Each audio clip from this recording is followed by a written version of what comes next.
Salut à tous, donc je voulais faire une petite vidéo sur les environnements virtuels. Alors, c'est un sujet qui fait galérer beaucoup de gens quand ils ne le maîtrisent pas et quand ils ne savent pas ce que c'est en fait. Donc pour faire simple, quand on utilise des environnements virtuels en Python, c'est pour résoudre un gros problème. Et ce problème, tu vas l'avoir dès que tu as plus d'un projet avec la même librairie. Donc je t'explique. Imagine que tu as un projet A, d'accord, et qu'on te dit pour lancer ce projet A, il faut que tu aies installé Panda 2.0 sur ton ordi. Toi, tu te dis pas de souci, tu vas ouvrir ton terminal et tu vas faire pip install panda et puis tu vas mettre la version 2.0. Ensuite, tu pourras lancer ton projet A. Maintenant, tu as un autre problème. C'est que 10 jours plus tard, tu trouves un projet B et pour le lancer, celui-là, il te faut Panda version 1.0. Donc là, tu as déjà un souci. Tu vas devoir désinstaller ton Panda 2 et installer ton Panda 1. Le problème de faire ça, c'est que ça se trouve un jour, tu auras 6 projets et puis peut-être que dans chaque projet, il y aura 26 librairies et que du coup, à chaque fois, tu devras tout désinstaller et réinstaller pour avoir la bonne version. Donc tu vas passer un temps de malade à désinstaller et à réinstaller des versions de paquets. Donc en fait, pour résoudre ce problème et pas devoir tout le temps tout changer, on a créé des environnements virtuels et c'est en fait l'équivalent d'avoir une version de Python par projet. Ça veut dire que dans ton projet A, tu auras une version à part entière de Python qui aura toutes ces librairies, mais qui lui appartiennent, enfin, qui seront vraiment qu'à cette version-là, quoi. Donc, dans ton projet A, tu pourras avoir Panda 2.0 et dans ton projet B, tu pourras avoir Panda 1.0. Voilà. Si tu n'utilises pas les environnements virtuels, tu ne peux pas avoir deux versions d'un paquet sur ton ordi, dans le même Python. Donc, on est obligé de faire ça en fait pour simplifier tout le reste et pour avoir quelque chose de quand même bien rangé. Donc ensuite, je vais te montrer comment ça marche. Donc voilà, ça je vais le supprimer, c'était juste pour l'exemple. Et on va faire un nouveau projet. Donc imaginons qu'on ait un projet. Voilà. Donc je vais faire comme s'il y avait un fichier, comme si c'était un projet Python, quoi. Voilà, donc on a notre fichier tadam.py et on se dit, bah voilà, je vais créer un environnement virtuel que pour ce projet. Donc pour faire ça, on va taper la commande python 3-m, ensuite venv, donc pour virtual environnement. Et là, on va mettre en fait le nom de l'environnement qu'on veut donner. Donc admettons, on va l'appeler env1. Voilà. Et là, on voit que env1 est créé. Alors, en fait, env1, comme je disais tout à l'heure, c'est ta version à part entière de Python pour ton projet. D'accord. Donc là, notre projet, il s'appelle projet là. Donc voilà. Donc env1, c'est la version de Python que pour projet. Donc dedans, si on regarde, en fait, c'est comme Python. Hein. C'est vraiment une version de Python avec des fichiers, voilà, tu vois, Python, Python 3. Voilà, c'est tout pareil.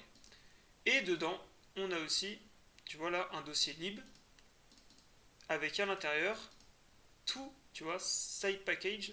Et ben dedans, il y a tous les paquets en fait que tu vas installer. Et ceux-là, en fait, tous les paquets que tu vas installer, ils seront que dans cet environnement. Donc je vais te montrer comment faire. Là, on a créé notre environnement, mais c'est pas parce qu'on a créé un environnement qu'on s'en sert. Donc il faut l'activer pour ça. Pour l'activer, tu vas taper source.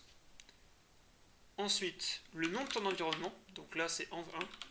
Ensuite, bin. Et ensuite, activate. Alors en fait, on tape ça parce qu'on va lui dire va dans env1. Ensuite, dans bin. Et lance activate. Voilà. Voilà.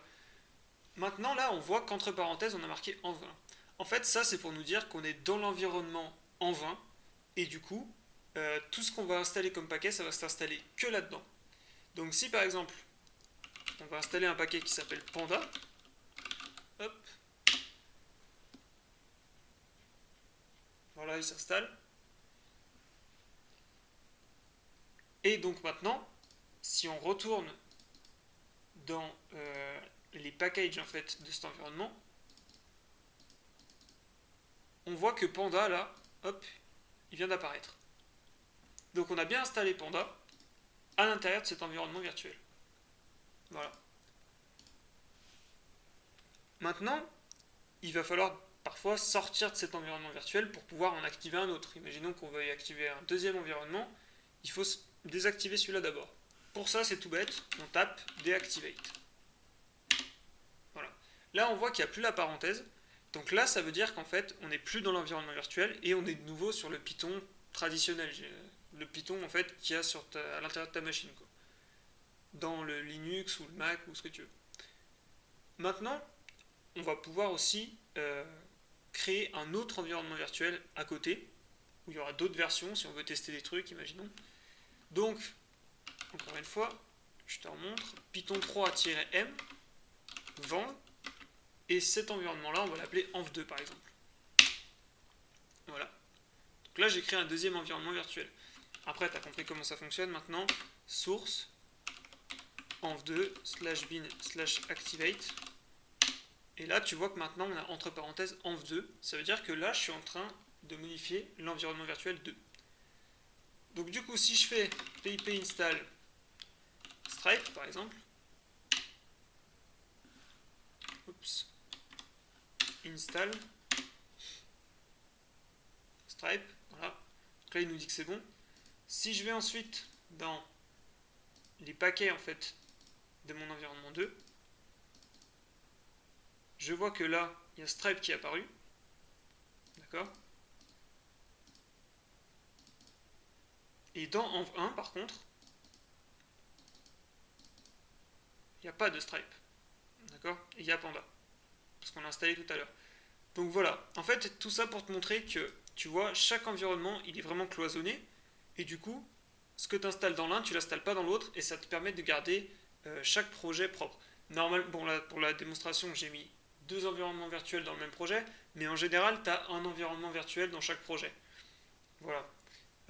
Donc en fait, je pense que j'ai à peu près tout dit sur le sujet. Enfin, c'est vraiment général. Après, on pourrait parler encore plus du gestionnaire de paquets, etc.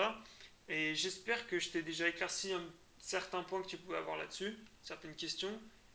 Et n'hésite pas à me dire en commentaire si tu as des trucs que tu n'as pas compris ou si tu as d'autres sujets par rapport à ça qui t'intéressent, et puis j'en ferai peut-être une vidéo. Voilà, c'est tout pour moi et je te dis à la prochaine. Ciao!